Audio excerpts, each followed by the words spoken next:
Hello everyone, welcome back to the channel Learn with Sakshi.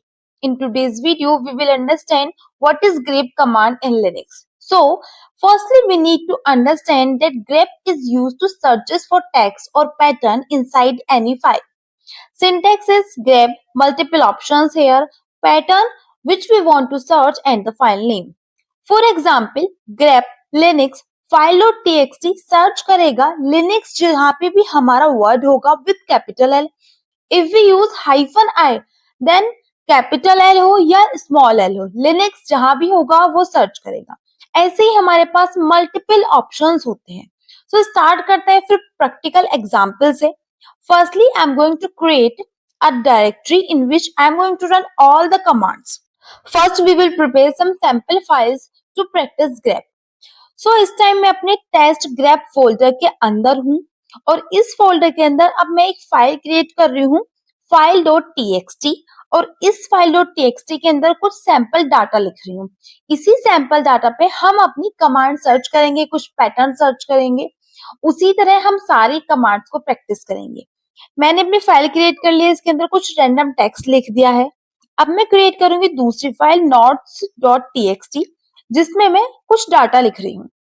And मुझे ऐसे ही 2-3 file की जरूरत पड़ेगी तो 2-3 फाइल में यहाँ पर क्रिएट कर लूंगी. एक फोल्डर भी क्रिएट कर लेते हैं.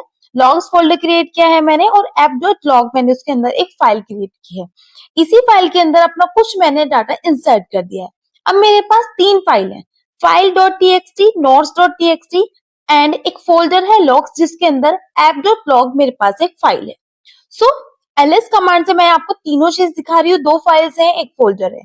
अगर हमें इसकी डिटेल्स देखनी है तो ls स्पेस हाइफन एल जिससे इसकी पूरी डिटेल्स मेरी सारी फाइल्स की फोल्डर्स की आ जाएगी. सो फर्स्ट कमांड स्टार्ट करते हैं. Grep space and pattern. My pattern is Linux space and file name I am searching in file.txt. So अगर मैं लिनक्स में एल कैपिटल लिखूंगी तो एल कैपिटल जहां जहां होगा वो सब आ जाएगा, बट मेरे फाइल के अंदर एल स्मॉल है. As you can see this is Linux tutorial में एल स्मॉल है, लिनक्स इज ओपन सोर्स में एल स्मॉल है. तो एंड स्मॉल में आप देखोगे मेरे पास वो दोनों लाइंस आ गई है जहां जहां मेरा लिनक्स लिखा हुआ था. सो नेक्स्ट कमांड है grep space hyphen I space Linux that is pattern and file name. Hyphen I से हमारे आइदर हमारा लिनक्स का एल कैपिटल हो स्मॉल हो, सभी जहां पर भी लिनक्स होगा वो आ जाएगा. सो नेक्स्ट कमांड है हमारी grep space hyphen N space हमारा जो पैटर्न होगा space file name. So my pattern is word और मैंने चेक किया है file.txt में. आप देख रहे होंगे हाइफन एन, इससे क्या हुआ, this display the line number along with the matched line. जो भी हमारी मैच लाइन है उसके साथ लाइन नंबर भी आया है.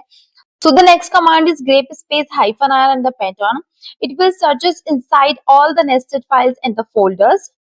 So जहां पर भी मेरा एरर आएगा either it is file or folder, it will searches for the word or the pattern we want to search. अगर मुझे केस सेंसिटिव नहीं देखना तो मुझे क्या करना है, grep space hyphen R I error ये सर्च करेगा आइदर मेरा स्मॉल हो कैपिटल हो.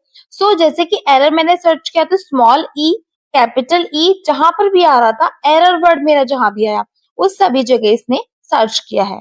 सो ये डिफरेंस है हाइफन आर आई में और हाइफन आर में. So as you can see जैसे ही मैंने हाइफन आर एरर कैपिटल डाला तो सिर्फ कैपिटल वाले आए, स्मॉल डाल रही हूँ तो स्मॉल वाले आ रहे हैं, अगर मैं हाइफन आर आई डाल रही हूँ तो सारे आ रहे हैं.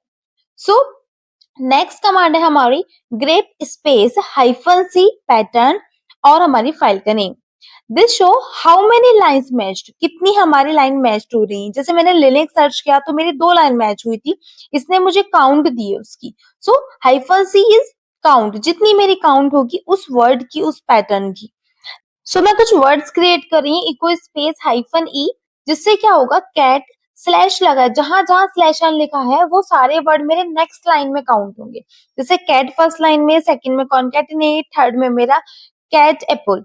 सो ये सारे वर्ड्स मेरे अलग अलग लाइन में काउंट होंगे और मैंने इसको words.txt फाइल के अंदर इंसर्ट कर दिया है. अब मेरी फाइल के अंदर कैट वर्ड है, कॉन्कैटिनेट है जिसमें कैट आता है, कैट एप्पल है जिसमें कैट आता है. बट जैसे ही मैंने कैट सर्च किया तो एग्जैक्ट वर्ड शो करेगा, ना कि वो उसके बीच में से मुझे कोई भी वर्ड उठा के दे देगा. जहां मेरा एग्जैक्ट कैट होगा सिर्फ वहीं पे शो करेगा. Next it using hyphen v that prints all the lines that do not contain Linux. जैसे मैंने लिनक्स सर्च किया तो वो सारी लाइन मुझे उस फाइल की दे देगा जहां जहां पर लिनक्स नहीं होगा।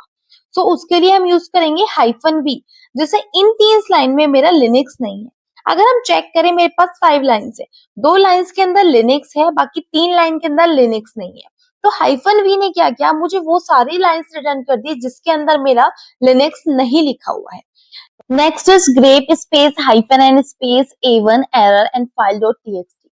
अगर मैं ए यूज कर रही हूँ मतलब आफ्टर, उसके बाद की लाइंस, बी यूज कर रही हूँ मतलब बिफोर लाइंस, और अगर सी यूज कर रही हूँ मतलब after and before both the lines. जैसे मैंने इस कमांड में यूज किया है ए, इसका मतलब है जहां जहां एरर होगा उसके बाद की लाइन भी, उसके आफ्टर लाइन भी मुझे शो होगी। अगर मैं इसी जगह बी यूज करूंगी तो उससे पहले की यूज होगी। जैसे मैं एक अलग एग्जांपल दिखाती हूँ, अनदर मैंने सर्च किया है तो क्या हुआ, जिस लाइन में मेरा अनदर था उससे नेक्स्ट लाइन भी मुझे शो हुई है। अगर मैं इसी एग्जाम्पल में देखूं और अगर ए की जगह बी यूज करूं तो क्या होगा, मेरी पहले की लाइन आएगी। अगर मैं सी यूज करूं तो बिफोर एंड आफ्टर दोनों लाइन आएंगी।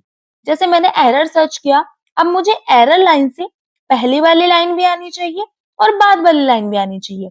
अब जैसे आप देखोगे पहली लाइन तो थी तो वो आ गई, लास्ट लाइन थी नहीं तो वो आई नहीं।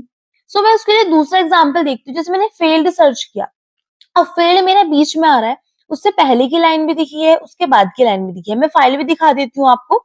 app.log वाली फाइल के अंदर में 3 लाइन्स है, बीच वाली लाइन के अंदर फेल्ड आ रहा है तो उससे बिफोर वाली लाइन भी शो हुई है और आफ्टर वाली लाइन भी शो हुई है।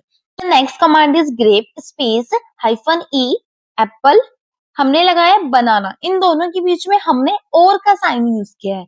इन दोनों में से किसी भी फाइल के अंदर अगर मेरा एप्पल या बनाना लिखा हुआ है, 2 फाइल्स यूज की, फाइल 1.txt एंड not.txt, इन दोनों फाइल के अंदर कहीं भी एप्पल या बनाना लिखा हुआ है तो मुझे वो लाइन शो हो जाएगी। सो आई थिंक आपको अब ग्रेप कमांड इजिली अंडरस्टैंड हो गई होगी। So if you found this video helpful, do like, share and subscribe to Learn with Sakshi. Hope you found this video helpful. Thank you so much for watching.